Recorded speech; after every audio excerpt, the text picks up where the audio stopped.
Hey guys, I'm going to be attempting to rebuild the engine on this 2008 Kawasaki Teryx. I'm not really sure if I'll be successful at it. I've never done anything like this before. This will be my first motorcycle engine rebuild. Very complicated engine. Not sure how it's going to go, but I'm going to give it my best shot.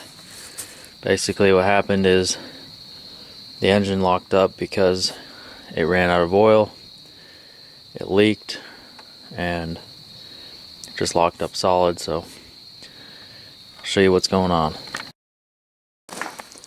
One of my brothers has already disassembled the engine. It's in these crates here, and I already have a rebuild kit here. It has a new crankshaft and everything in there. Everything I should need other than silicone and some gaskets I might need. Just got this book in the mail here.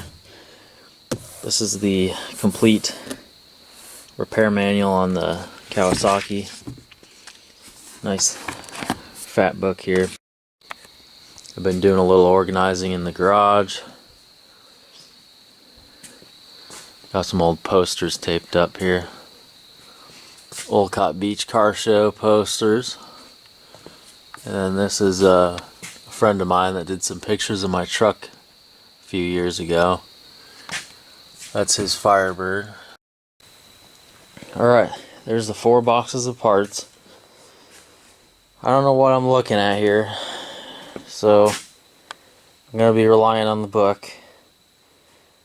Try and get this thing together, just like the old days before the internet. There's not a whole lot of good information online about this stuff. At least this book has all the torque specs, so that's really good. But in here, in this box, we got, well, I'm not going to dig into it right now, but we got pistons. We've got a crankshaft in here. There's one of the new pistons. Man, look at that pretty thing. Shiny. Or just like looking at fresh metal like this. It's just beautiful. So the kit's even got a new, or 2 new connecting rods in it, because 2-cylinder obviously. So that's cool. Of course the bearings. And there's the crankshaft. More seals. Alright, made my first little bit of progress here. Got this big bearing out, which was really stuck in there. Took a lot of effort to get it out. I just got I think it was a 32mm socket, and hammered on it for a while, and it finally came out. That's the main bearing where the crankshaft goes in. Then you got, these are where the cylinders go here.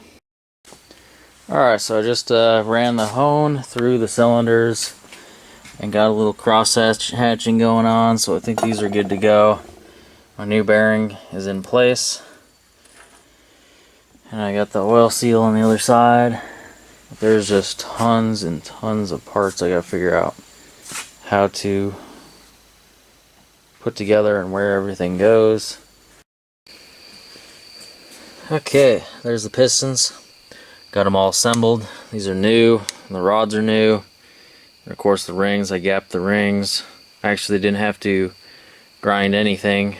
They were all within specs, straight out of the box. So I think the next step is to start assembling the gearbox. Right here, the transmission. Well, I got the whole rotating assembly together. Got these rod bolts torqued to 25 foot-pounds. Everything feels good, and I'm ready to slide this into there. And I heard that that's kind of hard to get into there. It's a real tight machine fit, so let's see how it goes.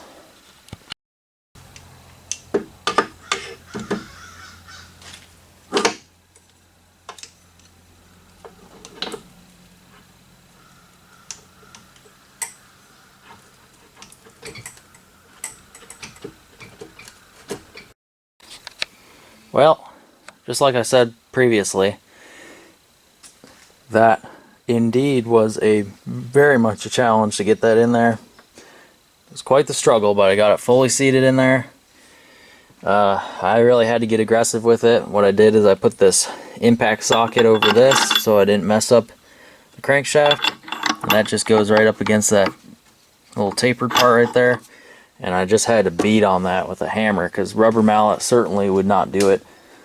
So finally got it in there, and everything spins good and free and feels real good. And yes, I could have done this without the rods and the pistons attached, but the problem is my torque wrench would not fit in here.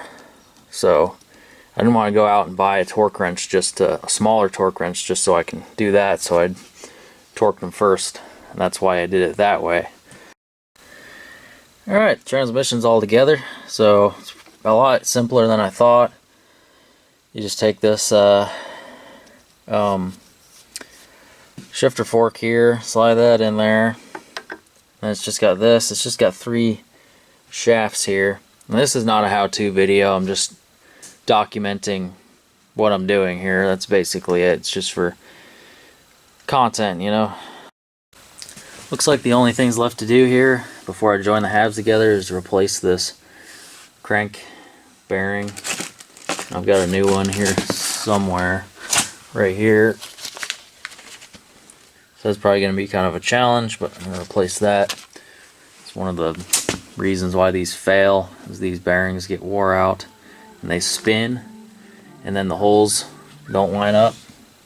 I already got this O-ring right here done, and I just got to smear some RTV around it. Alright, I came up with a perfect redneckery kind of system here. Got 2 boards supporting this, and 1 5/16 inch socket, which fits perfectly over that bearing. Nice extension, drove it right out, no problem. So that's out of there. Now I've got a little pile of parts here. It's kind of all the parts that are being replaced, so I kind of stay organized a little bit.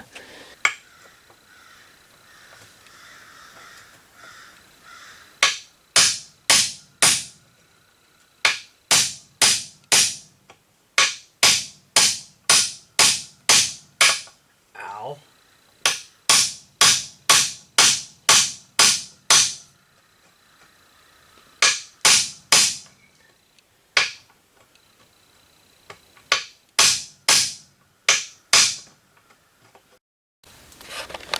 There's a lot going on here. I almost forgot to put these bearings in, so I gotta drive that one in there and put that new one in there. Those support the transmission shafts here, and drive those in, throw some assembly lube on them, and then it should be ready.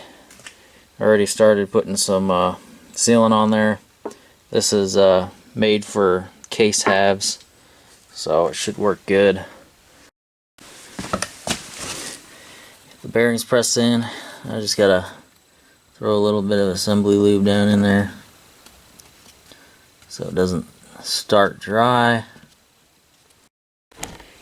Alright, here we go. Hopefully I did everything right and this won't have to come apart again.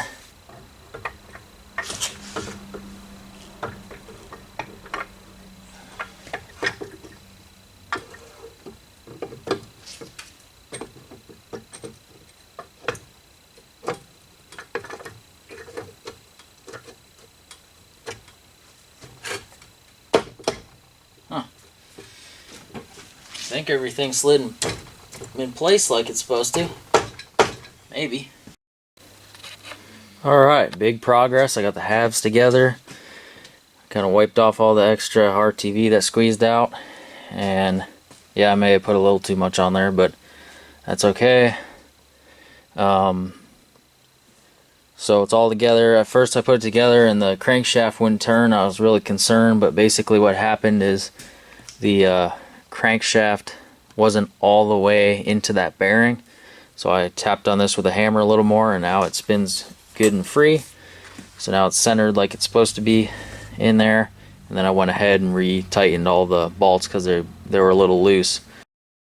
Well, it's starting to look like an engine. I got the dipstick cover thing back on here, and you know, got some missing bolts and stuff, so that's frustrating. I'm gonna have to find something that fits that hole there and a couple other ones.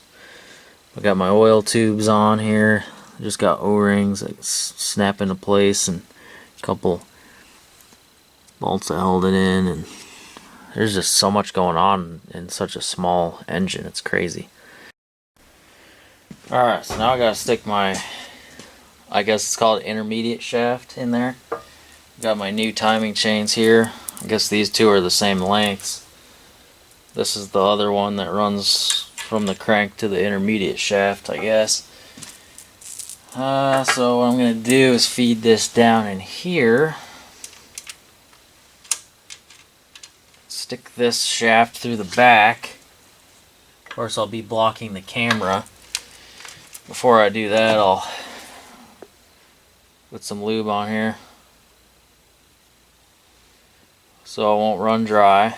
Here's the chain on that intermediate shaft. Guess that'll kind of hold it in place for now while I get the rest of it together. This is going to be the tricky part, trying to get this thing all timed here. I gotta line up these notches. There's a little dimple in this thing that's supposed to line up with this raised part of the casting on the case. Really gotta have like 3 arms to do this, but I guess I'll figure it out. It's gotta come this way a little.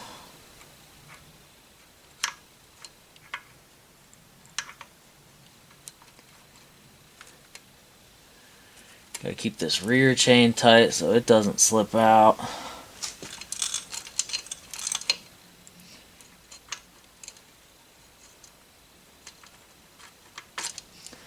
Okay, that slid on there, but now I gotta turn this thing before I get it on that bottom gear. I got that little dimple lined up with that mark, and then down here I got the keyway lined up with that line right there. So it should be timed up now.